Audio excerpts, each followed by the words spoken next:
Boa noite, meu nome é Fábio Ribeiro Martiniano, eu estou cursando o 7º período de Sistema de Informação na FAP, Faculdade de Pimenta Bueno. E meu mini curso vai ser sobre padrões de projeto e falar um pouco também sobre o padrão de projeto MVC, que é o Model View Controller. Além da apresentação, tem o texto base e as questões, que eu vou postar o link na descrição do vídeo, depois o professor vai compartilhar para quem quiser ter acesso também, vai poder ver. Vamos lá. O vídeo vai dar uma travadinha, não sei porque estava testando aqui e com o programa gravando acaba que dá uma travadinha aqui no computador, então vou ter que ter um pouco de paciência para gravar o vídeo.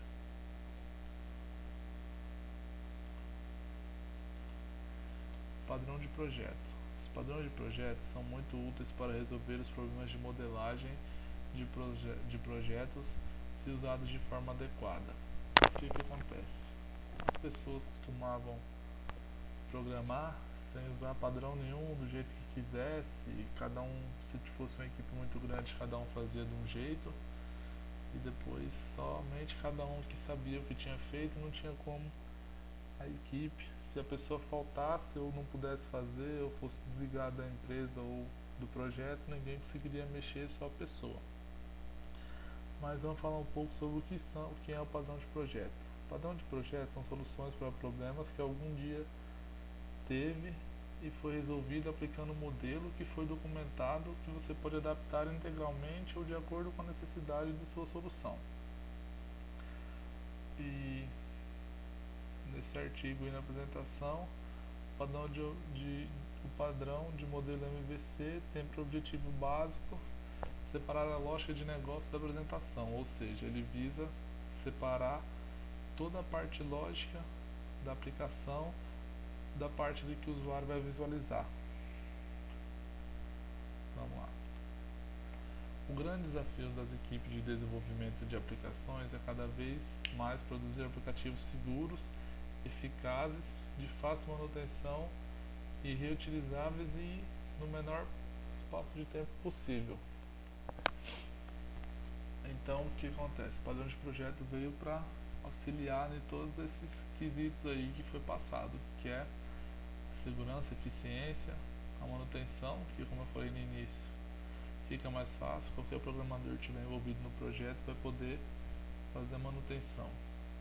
Reutilizável, que no caso você pode mais para frente, utilizando o padrão, ou todas as outras aplicações que você for desenvolver, você pode usar o mesmo padrão e reutilizar alguns métodos e outras coisas.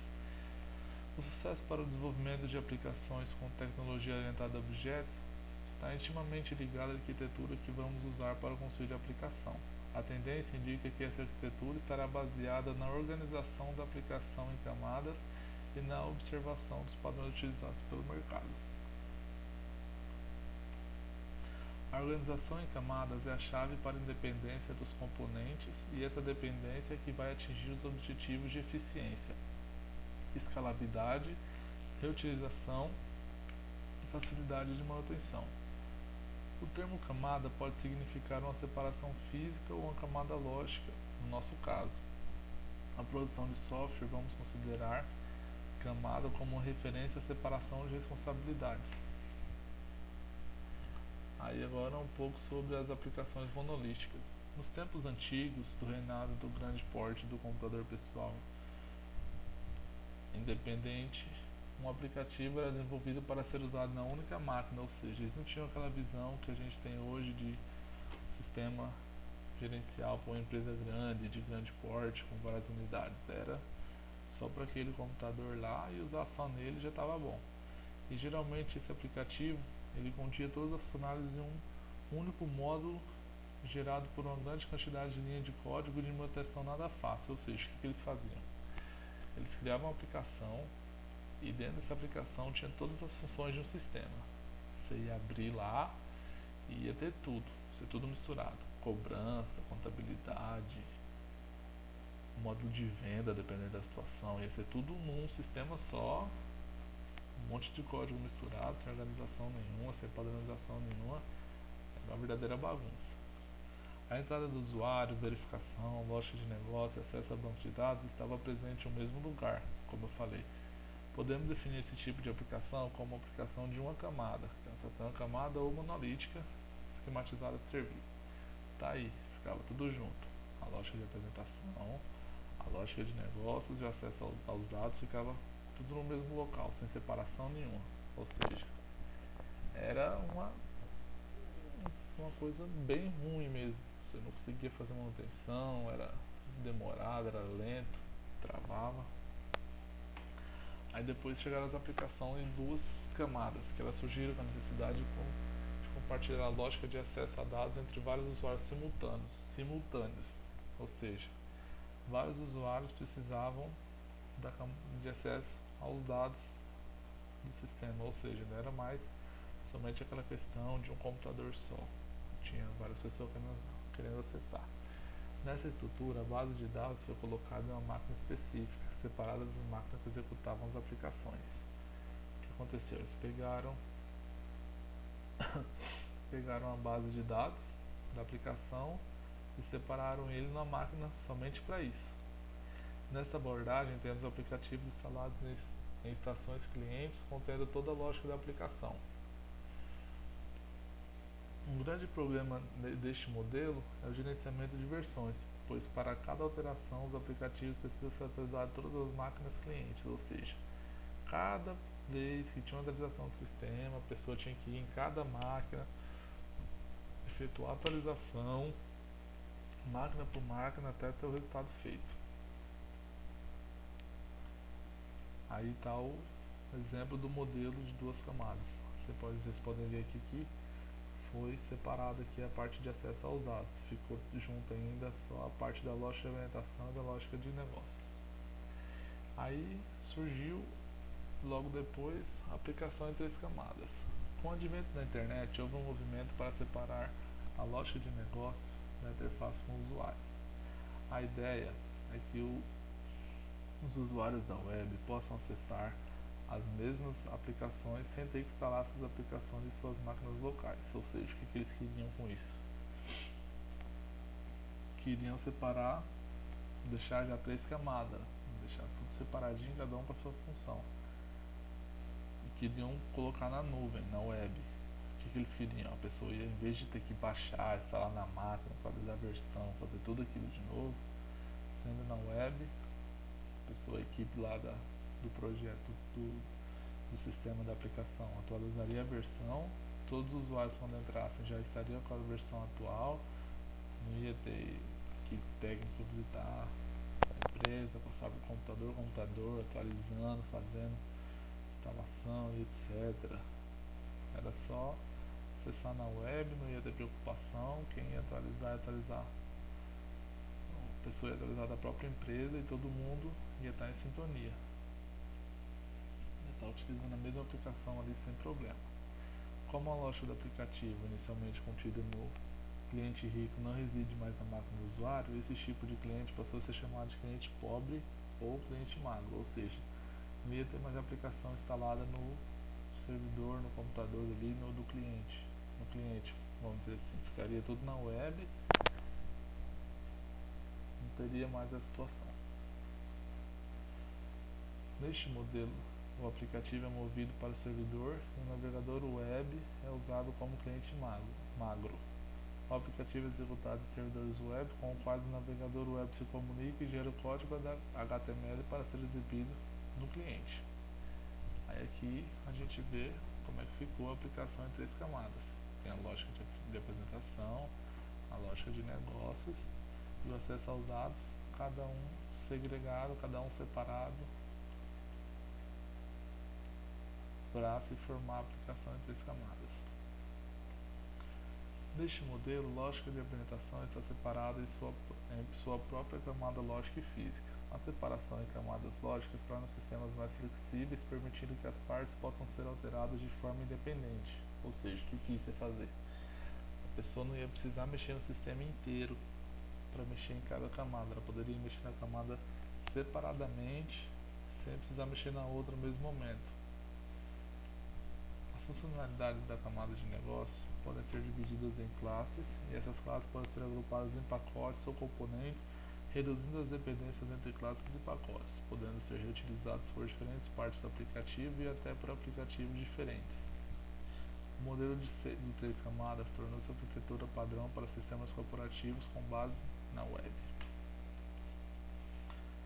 Aí, falar um pouquinho do MVC, que é um tipo de padrão de projeto, Model View Controller, o nome dele,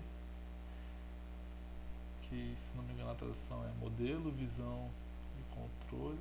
Aí está ali embaixo, modelo, visualização e controle. Quase acertei.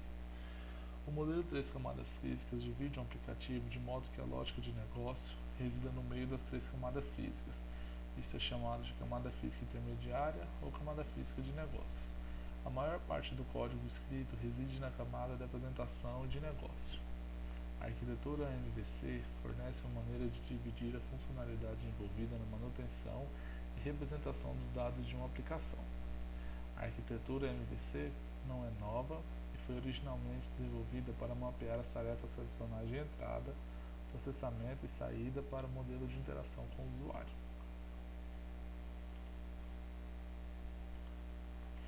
Usando o padrão MVC, fica fácil mapear esses conceitos no domínio de aplicações web multicamadas. Na arquitetura MVC, o modelo representa os dados da aplicação e as regras do negócio que governam o acesso e modificação dos dados. O modelo mantém o estado persistente do negócio e fornece ao controlador a capacidade de acessar as funcionalidades da aplicação encapsuladas pelo próprio modelo. Um componente de visualização renderiza o conteúdo de uma parte particular do modelo e encaminha para o controlador as ações do usuário. Acessa também os dados do modelo via controlador e define como esses dados devem ser apresentados. A arquitetura de 3 camadas que está representada abaixo é uma implementação do modelo MVC. O modelo MVC está preocupado em separar a informação de sua apresentação. Como vocês podem ver aí, tem a parte do controle, que ela está controlando ali tudo que acontece, que vem do cliente web, que vem do cliente, aliás, do cliente HTML, do cliente ASP e dos outros clientes. Ou seja, isso aqui é a parte da visualização, o que vai ser passado para o usuário. Ela controla tudo que vem lá do negócio e das ações que são feitas na aplicação, que depois é transitada e apresentada para o usuário. A camada de apresentação ou visualização não está preocupada em como a informação foi obtida ou onde ela foi obtida, apenas exibe a informação. Ou seja, o que ele prega? Ele prega o seguinte, que a camada de apresentação ela não tem que saber como essa informação veio ou de onde ela veio. Só tem que se preocupar em mostrar para o usuário. Não importa como. Inclui os elementos de exibição no cliente, HTML, XML, ASP e Applet. É a camada da interface com o usuário, ou seja, é a carinha lá que vai ficar, que o usuário vai ver, que ele vai ficar olhando, mexendo e tal. É usada para receber a entrada de dados e apresentar o resultado. Ou seja, ali é onde você vai, vamos colocar assim, é um input e output, onde você vai inserir dados e vai receber dados. A camada lógica da aplicação é o coração, é responsável por tudo que a aplicação vai fazer. Modela os dados e o comportamento por trás do processo de negócio. Se preocupa apenas com armazenamento, manipulação e geração de dados. Ela é um encapsulamento de dados de comportamento dependente da aplicação. A camada de controle determina o fluxo da apresentação, servindo como uma camada intermediária entre a camada de apresentação e a camada lógica. Controle, ele é responsável, essa camada é responsável por controlar e mapear as ações. Algumas vantagens do modelo MVC. Como o modelo MVC gerencia múltiplos usuadores usando o mesmo modelo, é fácil manter, testar e atualizar sistemas múltiplos, ou seja,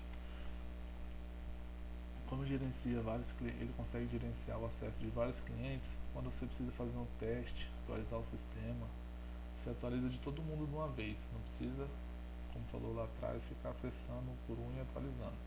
É muito simples incluir novos sistemas, apenas incluindo seus visualizadores de controles. O que ele quis dizer com isso? Se você tem um sistema na empresa, você vai ter que implantar lá é muito fácil você incluir esse novo cliente no seu sistema.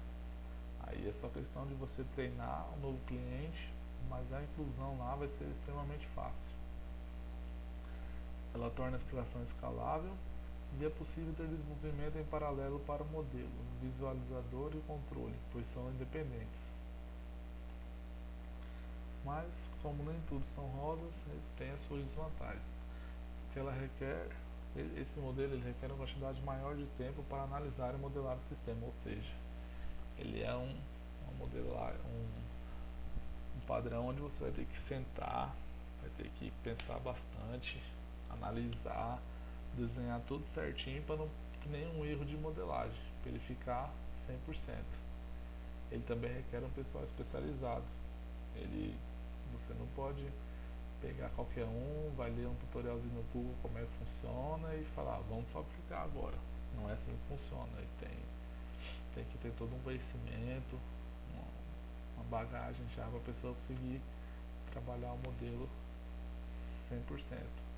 E ela não é aconselhável para pequenas aplicações. Não é aconselhável pelo motivo das outras desvantagens ali, porque ela requer lá a quantidade maior de tempo e requer o pessoal especializado para aplicar ela. Então, é isso aí que eu queria falar para vocês. Muito obrigado pela atenção. Desculpa se eu deixei alguma coisa a desejar, eu não sou muito bom com falar. É a primeira vez que eu gravo um vídeo para trabalho de faculdade, essas coisas, mas no próximo aí a gente vai melhorando. Valeu, obrigado a todos. Eu vou botar aí na descrição do vídeo, eu vou colocar o link para o texto, para as perguntas. E é isso aí. Obrigado e boa noite.